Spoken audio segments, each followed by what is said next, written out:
Cari amici, ben ritrovati, buon 1° gennaio 2020, finalmente siamo nel nuovo decennio e iniziamo la Via dei Presepi da Castel Rovenzuolo e siamo in compagnia di un rappresentante del gruppo Amici del Presepe, Matteo Cisotto. Matteo, raccontaci un attimino, ma innanzitutto congratulazioni per questo splendido presepe, raccontaci la storia e poi raccontaci un attimino gli orari e quant'altro, tutto quello che c'è da dire su questo presepe. Buongiorno, buon anno a tutti quanti.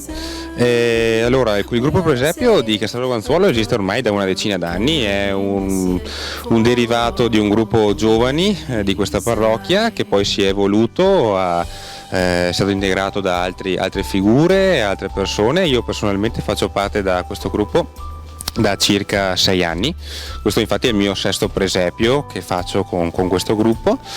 Niente, il nostro presepio ormai mantiene uno sfondo che è lo stesso da qualche anno e cerchiamo sempre di cambiare il minimo possibile, ma cerchiamo sempre di dare dei particolari che richiamino delle scene reali della nostra realtà, della nostra vita.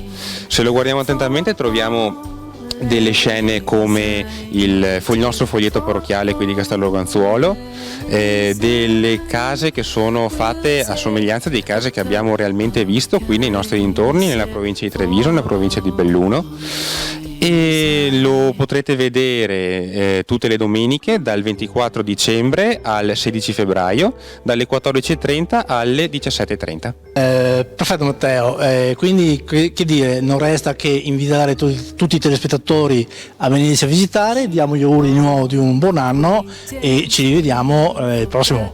Certamente, venite tutti a vedere il nostro presepio, buon anno a tutti quanti e venite a vedere quello del 2020. Buon anno anche da parte di Luigi Bello, vi diamo appuntamento alla prossima puntata, indovinate dove sarà. We'll take a cup of kindness yet for all anxiety.